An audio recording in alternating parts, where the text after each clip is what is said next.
Many years ago, I participated in a program with the Landmark Forum.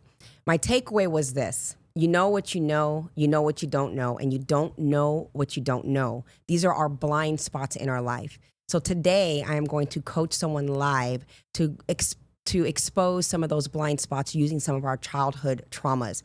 Stay tuned for this episode right after this. What is mindset?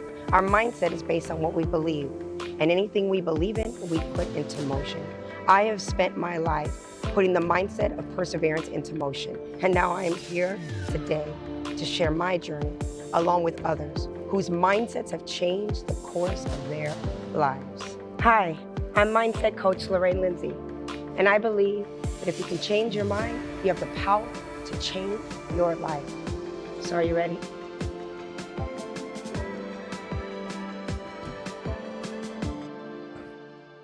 Welcome back to another episode of The Mindsetters, where we believe that if you can change your mind, you have the power to change your life.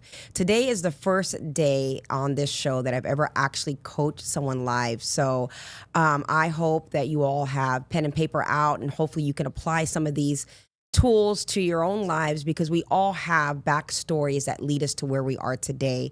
And with coaching and guidance, sometimes we can find out what those blind spots are in our lives so that we can move forward in places where we may have been stuck. So before I get into this program, do not forget to hit the subscription button. Give us a thumbs up. Let us know what you want to hear about, and don't forget to give us your comments and stuff. I'm just kind of rambling because I want to get right into this.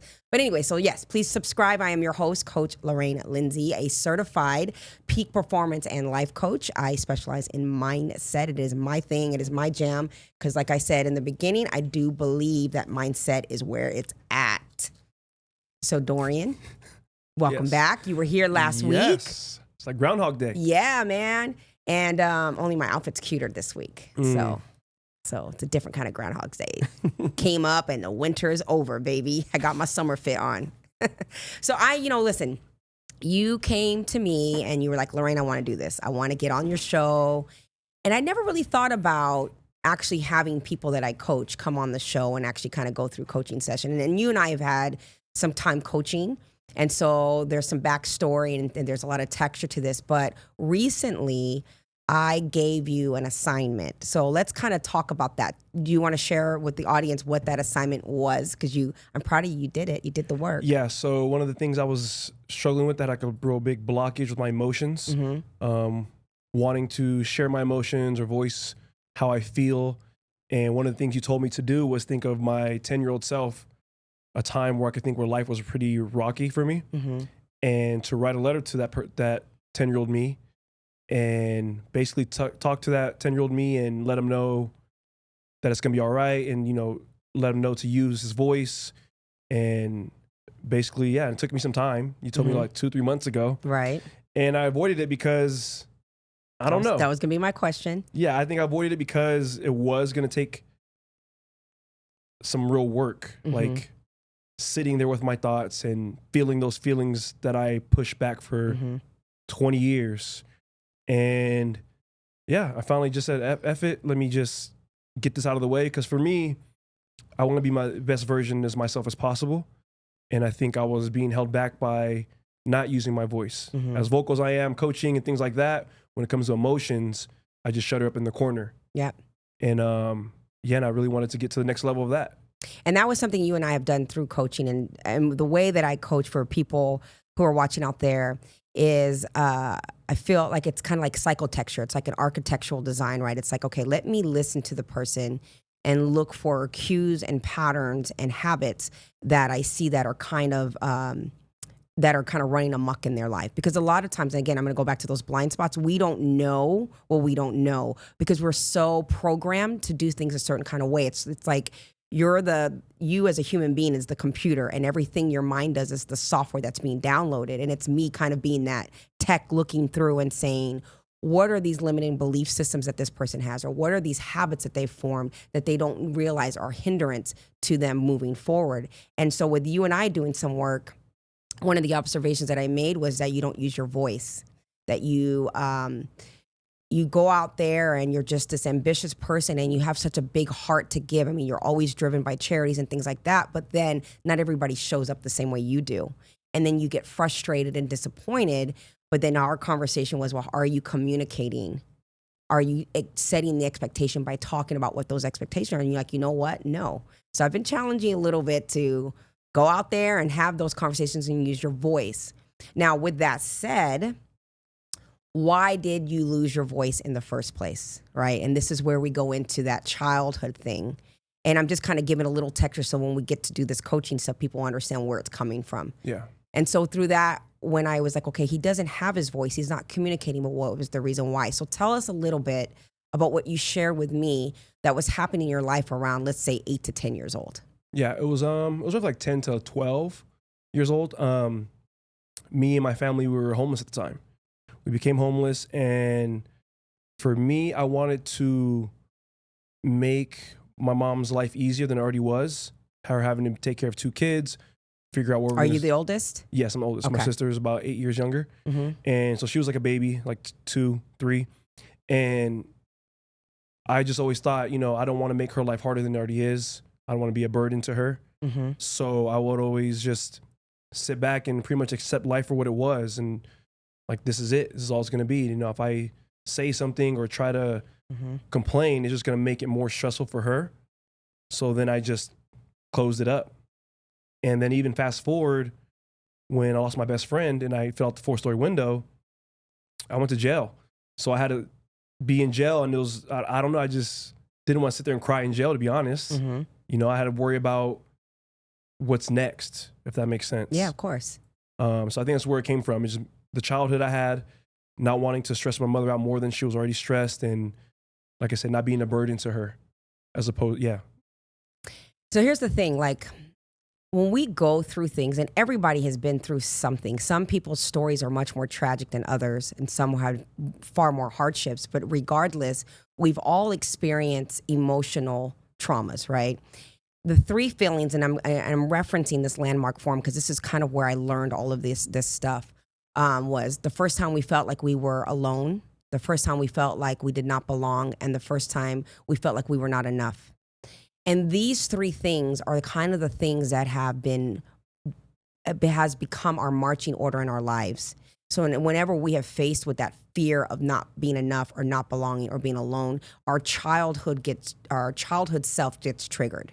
And usually this will create a pattern or a behavior that kind of is similar to what we did when we were that age. So I'll give you an example of work that I did personally before we go into this. I had a major issue, and I've shared this with you, but again, for texture, I had a major issue in my adult life of being misunderstood. For some reason, if a person misunderstood my intentions, it was a trigger for me. And it would usually trigger rage and anger. I would get very angry. And I was doing some coaching myself. I had a coach. And I had a situation happen. It was something very trivial. As a matter of fact, I don't really remember what it was, but it was encompassing not being misunderstood by somebody. And when I was trying to explain myself to that person, they basically cut me off, and they had made their decision about what that situation meant, and it enraged me. So I happen to have a session that day. I go to my coach, and I am going off. And this was a blind spot. I didn't know, nor did I even think or was mindful enough to say, why does being misunderstood always trigger me to make me so angry? And then we did the work. And it took me back to 3rd grade. 3rd grade. That little girl was long gone in my mind, right? She's a grown woman. But what happened to me in 3rd grade was we were newer to this country. My mother's a Black woman, right? And she's darker skinned and I'm light skinned. When I would go to the school, my mother would walk me and kiss me, kiss me, bye, blah, blah, blah. Bye, mama. Well, the kids started to tease me. That's not your mom. She's Black. You're white. They would call her explicits, all this kind of stuff. Oh, wow. And I did not realize until that point that my mother and I even had different skin colors. She was just mom. I didn't even know or even pay attention. I knew, but it just didn't cross my mind, right? So I went home from school one day, and I told my mom, I sat on the edge of the bed, and I can even remember exactly what she was wearing that night. And I told her, that I didn't want her to walk me to school anymore. And she asked me why. And I said, well, because the kids are making fun of me because you're black and I'm white. And my mother wept and she cried and she was hurt, obviously. But my mom at that time, we've talked about it since, but she said that I was ashamed of her. How could you say that to me? And she went, like, she was so emotionally upset, but she just kind of went off on me about being ashamed of her as a black woman. Yeah. Now I'm in the 3rd grade. I don't even really comprehend what that means. But all I knew was my mom's not understanding what I'm saying. And my mother was so upset about her daughter telling her she was embarrassed of her, basically, that she didn't know how to navigate with what the real issue was. That was the first inception of me being misunderstood. I felt such an incredible amount of guilt. And I was so upset that I upset my mother, but I didn't know how to articulate that to her at a 3rd grade level. And it carried on for a long time. So every time I would get into trouble, whether it was high school and I was a bad kid, whatever, my mother would always throw it in my face. It's because you're ashamed that I'm black. Oh, wow. Damn. And it was like, and that would just create rage because it wasn't really how I felt, right? And again, my mother and I have definitely had adult conversations about it, and we've gotten past all of that. But the point is, that was the trigger for me. When I did this work, I had to emotionally go back to that third grader. I had to sit with her in a private space through coaching and revisit that little girl. And I needed to be for her what I needed my mother to have been for me at that time. And it was a lot of work because I didn't know that had become a blind spot for me, that it was something that was stopping me. And when I was able to heal her and comfort her, I actually was able to kind of just move on from it. It took time and it took a lot of work and I had to remind myself. But what happened is it created an awareness in my mind. So every time I was in a situation where I was being misunderstood, instead of me just lashing out, there was a little pause and I was like, oh, I can feel my little 3rd grader coming up, and I would calm her and whatever. So I say all of that, not to make this about me, but to kind of give texture as to why I feel like this technique is incredibly powerful. So I tasked you with the same thing, to sit with yourself. So let's talk about what you discovered with revisiting Lil D. Little D. That's funny you say that. Because I think I told you my mom and because I'm the second. I'm named after my dad. We have different middle names. So I'm not technically a junior, but they would call me Little D.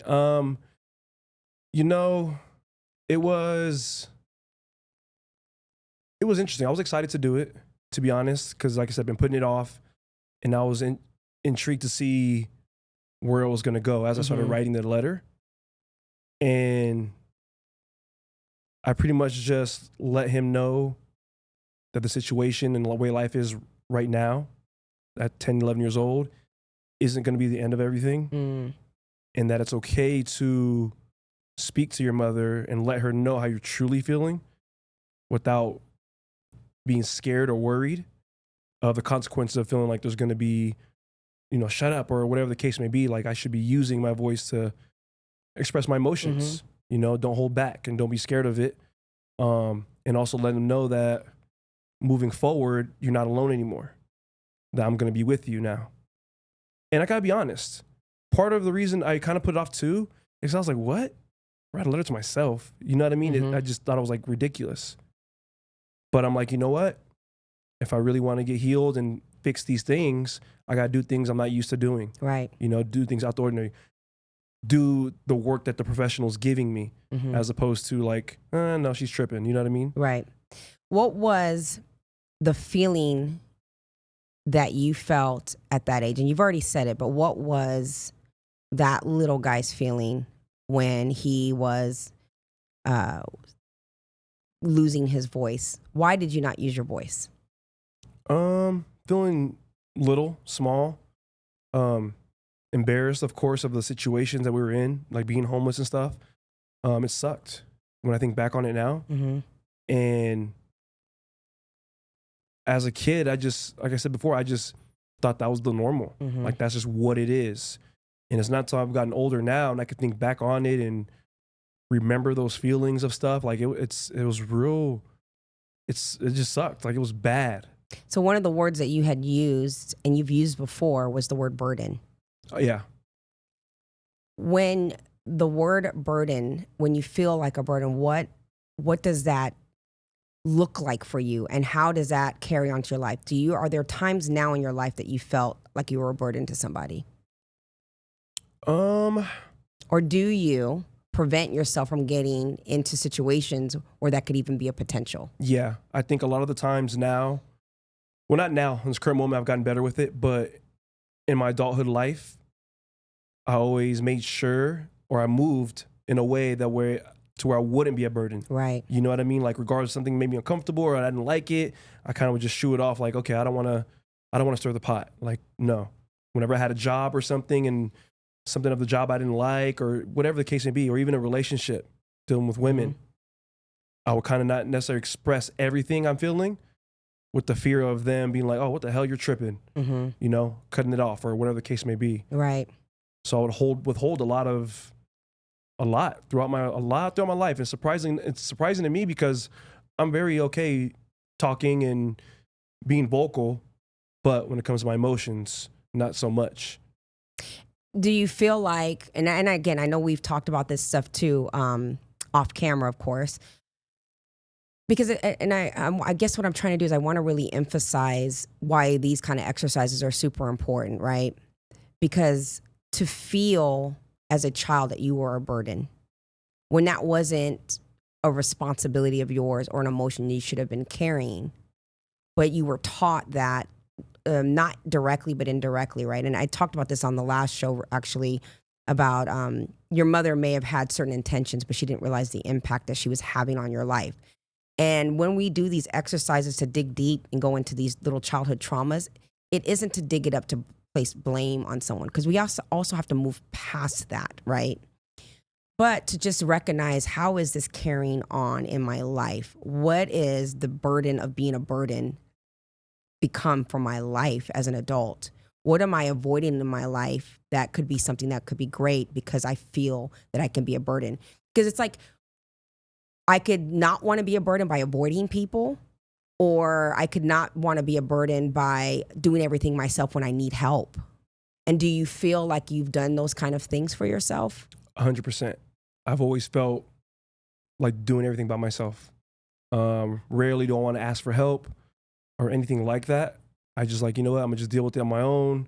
Part of that too is the control thing we've talked about too, off camera, other sessions, is me wanting that control because of situations where things weren't in control. You know, a lot of bad things When you say happen. wanting that control, what do you mean?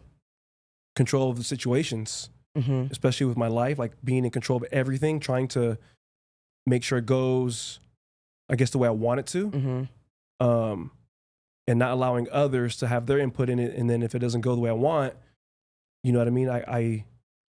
Yeah. And what's the outcome? Of what? Well, if you feel like you need control and you try to control everything, what is the actual outcome? I'm losing control? You don't have any control. Yeah. Yeah. And I think that that's where sometimes we have to kind of like connect. It's like, okay, because a lot of people have this need for control when they've had an uncontrolled life, a life of chaos. They feel like they got to hold on and control, but it's like, then you're not living. And then you're creating false expectations, which lead to disappointment in people, right? And we've talked about that too with you not using your voice. And I always tell you, don't rob people of an opportunity to do the right thing by you. But the way that you fix that is by communicating your wants, your needs, and your desires to people without expectation that they're going to do it just because you express, or allowing yourself the freedom to say, you know what, I'm going to share what my wants, needs, and desires are for this, with this person or this situation.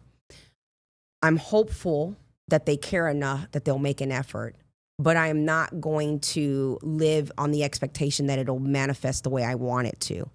Because the point is, it's just you still using your voice. It's the exercise of using their voice without outcome attached to it.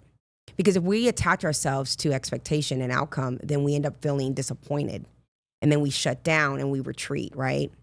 So you were making a decision. You had a big decision you made. We were talking about decisions last week, Yeah. right? And one of the things that we talked about was you using your voice and really being able to decide like how to get clarity in your decision. But this next chapter in your life, it's important that you don't carry the burden or the lack of using your voice, because now you're going into a new chapter. Mm-hmm. So with that little D that you talked to, and one of the things that I told you is that we can never get rid of our inner children, right? Fear, to me, like when we're facing fear, we're really facing those little kids, right? I always say there's like your mind is a classroom and there's a bunch of students running amok in there, right? We talked about this last week. And when you find one kid to carry, you'll discover that there's another little kid in you that you need to carry. And each step in your life, as you discover and become more aware of triggers, then the next thing will come up. It's kind of like peeling back layers of an onion. Mm-hmm. So I want to do a little exercise with you. Okay. That will kind of tap into some other little kids that are in your mind. All right. Okay. Again, when we're facing our fears, if we see them as little children, okay, let me explain it this way. If I'm afraid and I see it as a little child, right? And the little child's just tapping at me, because that's what our fears do. They just nag at you, right? And we usually try to push it away. But if I saw that as a little scared child, I would actually get down on its level and I would want to hear what that child had to say. Like, I'm sorry, what do you need? Well, I'm scared. What are you afraid of? Well, I'm afraid of rejection. Or I'm afraid of not being enough. Or I'm afraid of being alone. What would you tell that child? And we have to see our fears as our inner children so we can be more delicate with them. So we can say, okay, fear is not some big monster you have to conquer or get rid of. Fear is your inner child that you need to pick up and carry with you. And you need to be its warrior, but you have to carry it with you. It's the cost of life is to carry those burdens, okay? I'm using the word burden for you. So I want us to go down a path of a time in your life when you did not feel like you were enough. Like the very first time in your life that you felt like, why am I not enough? Who is the person that first comes to your mind? My dad. Okay. What was the age that you discovered that your dad didn't think you were enough? I moved to Vegas, so 04, so like 12, 13, like 13. And what was the story? What happened? We moved to Vegas, and I remember calling him in Long Beach and letting his wife know at the time, oh, we moved to Vegas, let my dad know, tell him to call me back, and never heard from him. So at that point I said, okay. And I just crossed him out of my life at that point. And I just moved forward as like. Okay, well, I'm gonna stop you there. Okay. You said, I crossed him out and I just moved forward. You said nothing about anything emotional. How familiar is that to you now? It's often. Just cross things out and just move forward. Mm-hmm. Why? I think the fear of, I guess, not wanting to feel that pain. What's the pain? Not feeling like enough, or sadness, But I want you to be able to experience and share it with me, not cerebrally. Like, stop using your mind. I need you to feel it in your core. Yeah. Do you know what I mean? Because this is important for you. Yeah. And the reason why it's important for you is because if you don't know how to feel, then you're not going to be able to connect.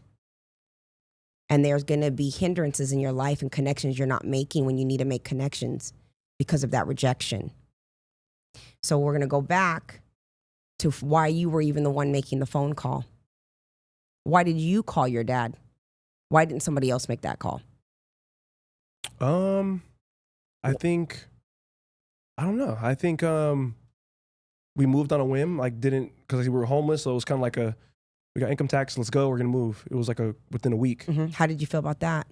I didn't like it because I was so used to California, my friends, and all that kind of stuff, going somewhere that I didn't know about. I felt like I was leaving a lot behind. Mm-hmm. But with my mom, so I'm like, gotta trust my mom. Mm-hmm.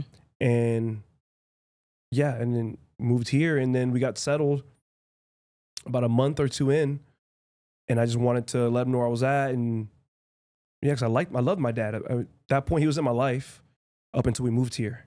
I would go stay with him summers and whatever the case may be. Do you ever know why? Why he didn't? Why he just kind of ghosted? I don't. Met with him last October for the first time since, and when I met him, in my head, I just wanted to plant that seed of letting him see me, let him know I'm okay, I'm not mad, I'm not angry. Why? Why do you need to let him know that? Were you angry? Yeah. Did you need him to know that? So this is me telling you and expressing to you that you're not using your voice still. You're using your mind and your ability to be articulate and be cerebral. But that is blocking you from really feeling, because you deserve to say, this is how I felt, without feeling bad, without having to prove that you're okay. You are allowed to say, I was hurt. But if you are not tapped into that, then how are you going to heal it? How are you going to get your closure? It's just stuffed. I want you to close your eyes, please. And I want you to envision that time when you had to leave with no explanation. Everybody's back there, including your dad. Income tax is here. You got to go. And you decide, I need to call my dad and tell him I'm gone. What was the expectation you had when you made that call for him? What was it? I think, What did you need from him? just to be my dad, What does that mean? to be there for me, to express that, like maybe even a reaction, like, oh my God, you're gone, like to care. Does that make you angry? Yeah. And the fact that he has 10 other kids and I'm the oldest. Continue. Yeah. What else? Yeah, and I feel like he went on and just started a whole new family, became a pastor and all these things. And yeah, as I got older, it really pissed me off, like, because of that. Like I said, he had a whole another family and 10 other kids now with another woman and shit. And I'm like the oldest with his name and all that. And it was almost like, it's just shocking to me that it can go that long without even reaching out to me, even into high school. Like the last time we talked was high school. When I was in high school, we got into it on MySpace. How does it make you feel? What made me feel? That, what you're sharing. Pissed off. Okay, why are you pissed? I don't know, because it just feels like unfair. Why is it unfair? Because I was left here by myself. What does it mean to be by yourself? To not have anybody? Like given up on. Left behind, I guess I'll say. And what does that feel like? Painful. Or someone just give up on you? What is that like? It's painful. Sucks. Especially somebody who I did love and look up to at the time. And then I think as I got older, it was almost like I was on a vengeance drive to show him, what he missed out on. What's the fear, Dorian? Because right now, you're so afraid to touch it. I don't know, Lorraine. That feeling that you have stuffed for that long. Because you can say it so here, but you can't feel it here. What are you afraid of if you feel it? What are you afraid it's going to trigger for you? Because you're definitely blocking yourself. And I don't want you to tell me the right answers because I'm asking you, because that's what you're doing. I don't want you to do that because you're doing that. You want to make sure you're saying everything right. And there is no right thing to say. You just got to feel it so you can heal it. Does that make sense? And I know that we're here doing this right now, and it's going to take some work, but it is going to be so important for you, my dear, to really tap into that, because you deserve to feel. You found substance to numb yourself. Now you're using chatter to numb yourself. You know, you have all these distractions. You're not comfortable sitting by yourself. You feel like you always got to do something to do because you're not comfortable feeling. But not every feeling has to be a bad feeling for you. Do you know what I mean? Because you deserve to be loved. You deserve to feel like you're enough. But if you're so afraid of that rejection and it not happening, you're going to stuff yourself and block. But what is that going to cost you? What is that really going to cost you? And are you going to give that to him or to her or to anybody else? What are you afraid of? Couldn't tell you. I've sitting and think of it. I don't know. Because I want to. But you're so blocked. Get it out. You're blocked. I don't know. Just that breathe right there, that breath that you just took. How did that feel? Relieving, I guess. Mm-hmm. Yeah, I don't know. And it's something I want to fix and all that shit, you know? Cause you don't need to be fixed. I guess you're right. That's wrong. These are blind spots, and that's a blind spotted language. You're not broken. Healing doesn't mean that you're broken. It means that there are things that have happened in my life that because you are this new man, right? Like I remember I said to you when you're like, I'm becoming. No, you're not becoming, you are. And so you're not broken. So there's nothing to fix. Do you need healing? Yes. That does not make you a broken person. Does that make sense? Mm-hmm. You tell yourself you're broken, then brokenness will approach your life. You're just in a process of healing hurt that has happened. Does that make sense? Yeah. So I don't want to cut you off, but you had told me also when we shared, you did your homework with your 10-year-old, and you said, I wish there was other ages that I would have picked, right? But you said that there were times that you got emotional. You want to talk about that? Yeah, it's fine. Just the whole span of being homeless with the family is just like, there were different ages where just different things sucked. Mm-hmm. Like when I was in about 4th grade, 5th grade, so like 10, 11, we were staying with my grandmother, and her and my grandfather had split up, but it was his house. So he wanted us to live there. For whatever reason, she didn't want us living there. So she kicked us out. She mean your grandmother? Yeah. Mm-hmm. Me, my mom, and my sister. So I'm 10, 11. My sister's 2, 3. And at the time, I wasn't as upset. But then when I got older and I was like able to reflect on it, like, damn, I just never could see myself doing that. Mm-hmm. You know, like your family, your daughter and your grandkids. Mm-hmm. That's just baffling to me. So do you have an opportunity if you wanted to have a conversation about that? With her? Yeah.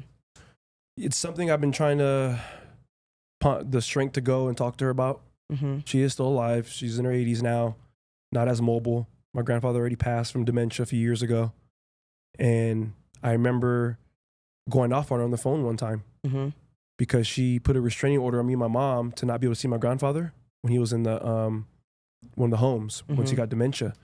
So I remember going off on her, letting her know, like, I remember everything you did. You know, it's fucked up. How would you do that to your own grandkids? And going off. So I'm going to tell you a story. And this is why your communication is going to be so important for you, right? Because you've created your own narrative behind that situation. And you've been living off of that narrative for a very long time. Okay. And so this is why your clarity is what you're going to need to get your power back in that. Because the result in that is to be angry, because that's what you know how to do instead of other feelings that you should be feeling, right? So years ago, my sister had moved in with me. She had, was going through some hard times, and her son moved in with me. And she was having car problems and et cetera. And so a friend of mine had a car that she needed to get rid of. She had a problem with the vehicle with whom she had sold the car to. There was just a situation. So we were all discussing it, and I had a friend of mine who was very well off. And he said, well, listen, she needs to get rid of a car, and your sister needs a car. So I would be willing to buy the car from her and sell it to your sister for a very small nominal cost per month, because he knew that she couldn't afford anything real lofty. And he said, but I want the car to get a full diagnostic because it was an older Mercedes. It's like an expensive vehicle for maintenance. I need to take it and get it maintenance or have a full diagnostic done to see if the cost to fix this car, if there are any problems, costs more than the value of the car, then we're not going to do it because I don't want there to be that problem.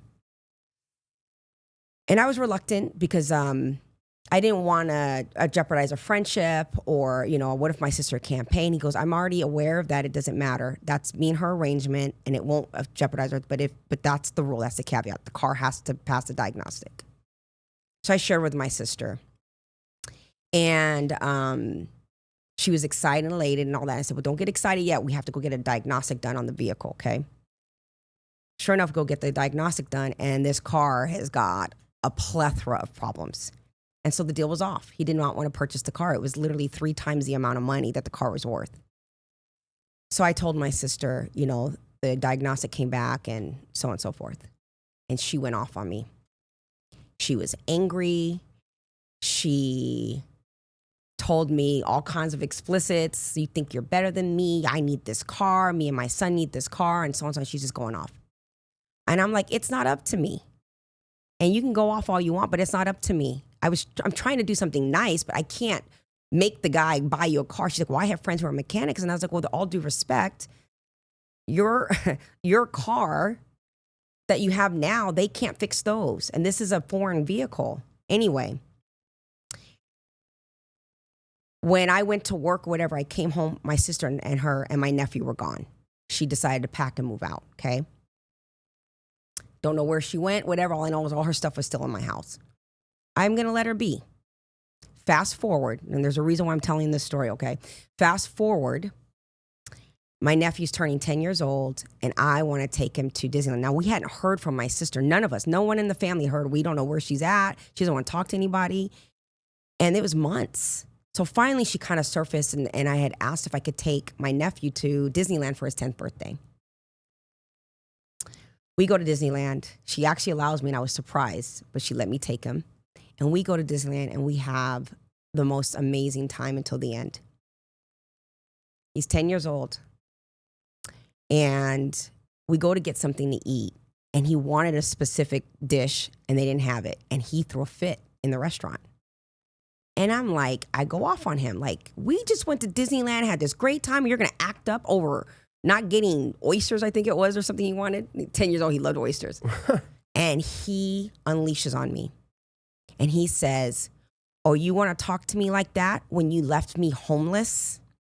You left me in the streets? And I was like, excuse me? You kicked me and my mom out of your house. And we slept in a car for months. And it's all your fault.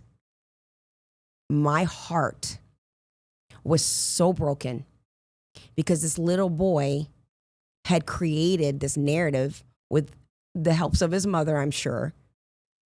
And he thought that I had kicked him out of the home. He never knew that there was a backstory and that his mother left. And I snap, but I snap on him like I'm talking to my sister. And I had to calm down and pull him to the side and apologize to him. Now, I didn't want to slander his mother or say anything negative to his mother. It's his mom. But the only thing I could say to him was, baby, not every story that you're being told is always the real story. So I say all of that because you've been carrying a narrative to a story that might have some accountability to other sides. And I would think that if you have an opportunity to have a conversation with your grandmother, do not be afraid of it. Don't work yourself up. Do not rob somebody the opportunity to do the right thing by you. But you have to know for yourself that because you're carrying a lot of pain behind that and a lot of anger and a lot of hurt and a lot of misunderstanding, that you're going to have to check yourself to be able to be compassionate in that conversation, as hard as it's going to be. Because the only thing that you're really comfortable doing is being angry. And you have to surrender to that and let that go. And I challenge you, and maybe you and I can work through some things to help you have that conversation with her without expectation of outcome. You may not get the answer that you like, or you may discover something you did not know. But your grandmother made certain decisions for certain reasons. And at this stage in your life, you're going to learn some grace. And you may not like what she has to say. But would you be willing to do that? I have to. I feel something's got to get done. Mm-hmm. And I think part of it is a little fear of there being a different truth or a more of a backstory. What does that mean? As I gotten older, I can't fully trust my mom. Mm. You know what I mean? After my accident, things like that nature, little things have happened throughout the years to where I can't, and it's sad. You know, that saddens me the most of everything. Mm-hmm. I can't fully trust her.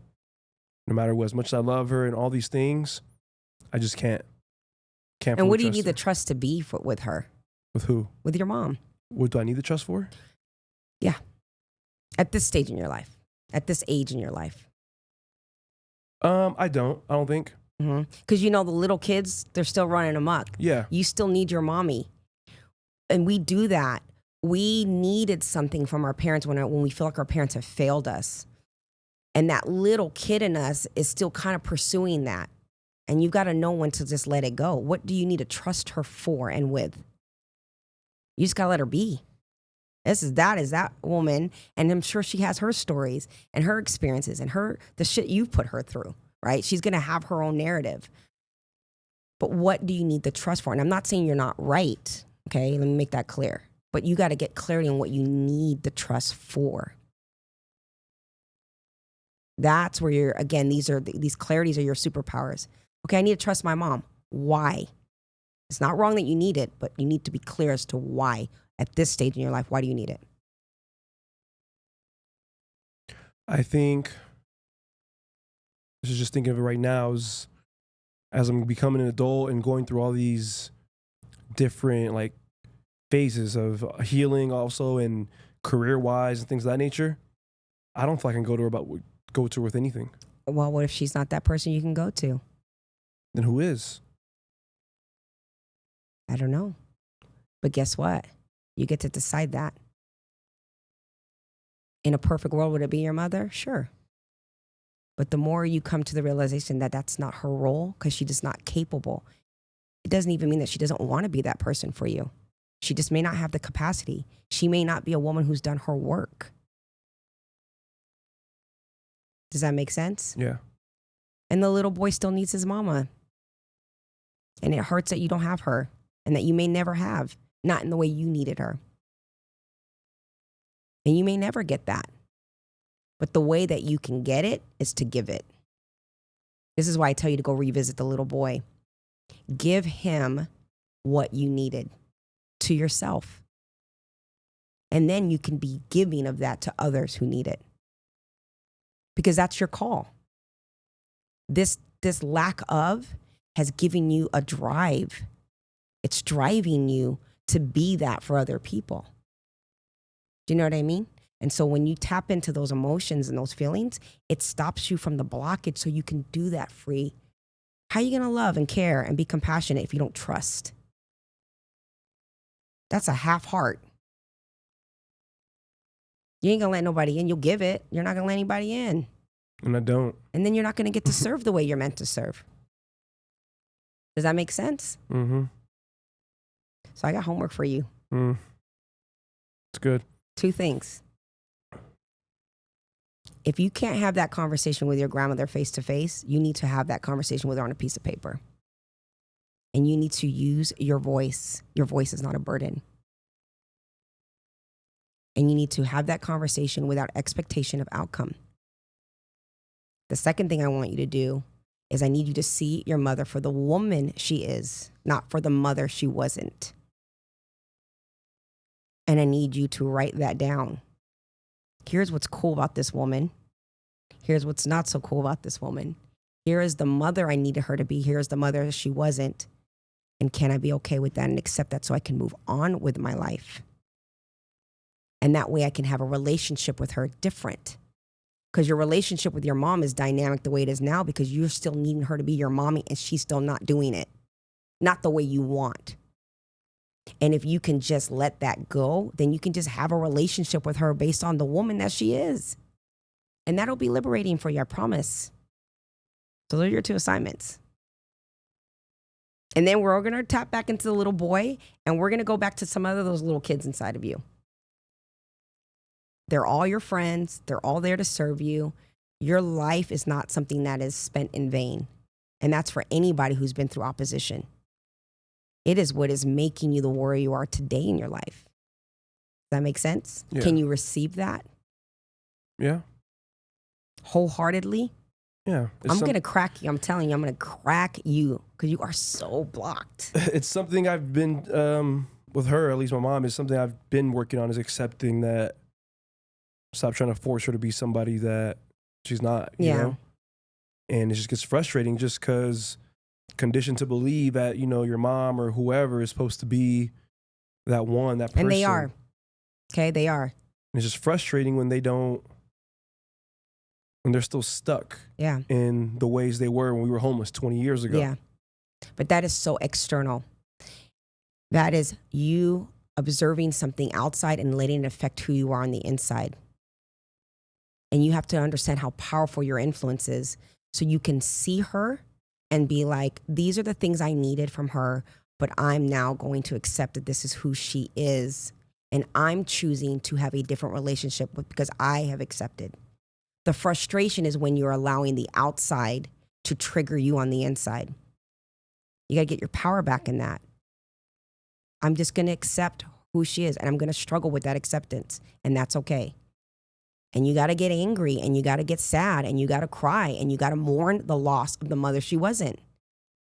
You got to go through all of that. You got to let yourself feel all of that because she needed to be something that she wasn't. And you can be mad about that, but cry, be angry, like let it all happen. Just don't ponder and sit in it where it starts to control your life. But your emotions are real. They're deserving. They're serving you. But you gotta let them do their job. You gotta let them feel. You gotta feel. It's so important. It's imperative. Because it's your guide. You know what I'm saying? When we're blocking, then we're not discerning. We don't get to feel. We don't get to discern other people because we're so afraid of being hurt and rejected and not being enough that we stop getting that discernment of other people. And you're not going to be clear on who's serving your life and who's bad for your life. They're going to be all muddled together. So you got to clean that up. Okay? Mm-hmm. I appreciate you. Thank you. I appreciate you being vulnerable. I appreciate you coming here and letting me just go in. It's hard. It's in front of, it's a camera, people will be watching. That's fine. But let me tell you, Dorian, let me be a little mama to you. Big sis, little mama. Let other people be what wasn't for you. Allow that. Because I see you. And I'm going to tell you that I'm proud of you. I really am. You have come a long way in a very short time. And I don't know if you give yourself enough credit for that. And you're so proactive and you're so driven to be a better person that I don't know if you could get any better. You know what I mean? You're just molding. We're just chiseling away at this beautiful sculpture that you are. And that's an inward thing. And I'm super proud of you. And I mean that. And I thank you so much for trusting me to be vulnerable because that's a huge step. Thank you. Yeah. Anything you want to say before we go? No, I think everybody else should start working towards them improving themselves as well. Take this podcast or other ones you've done or whatever works for them and utilize the tools, that you've given. And hopefully other people out there who are dealing with the same blockages I am, they can see it. I know what you were trying to do. You were trying to break me cry. No, I wasn't trying to make you cry. Yeah, and it's okay. I was not trying to make you cry. I was open to it.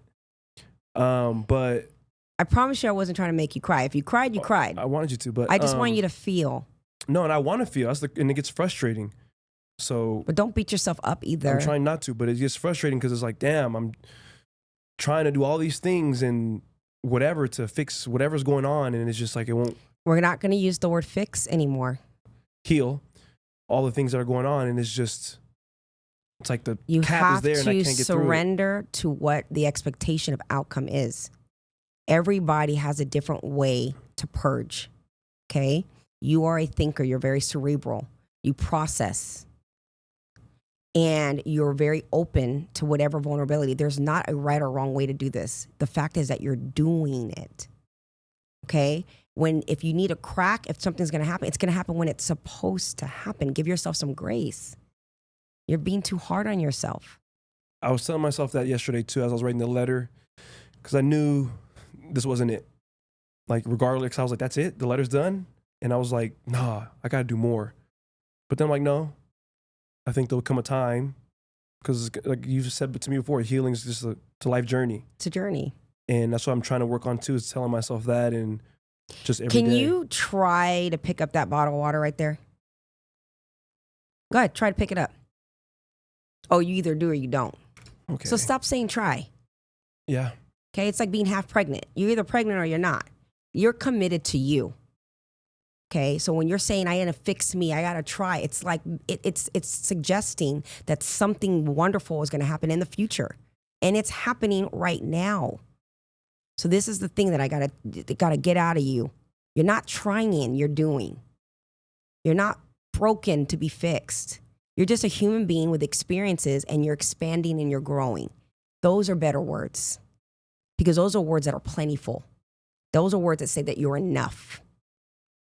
Those are words that say you're not a burden and you have a voice. Do you understand what I'm saying? Mm-hmm. No more fixing, no more trying. This is what you're doing. This is who you're being. And you are healed. You're not even healing.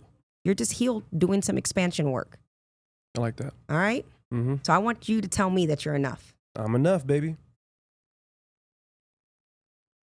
Say it again. I'm enough. Damn it. Louder, damn it, period. Love it. Dorian, thank you. Thank you, I appreciate Lorraine. you. Of course. Thank you so much for watching this and Dorian's beautiful vulnerability with me. Again, do not forget to subscribe. And until next time, ciao.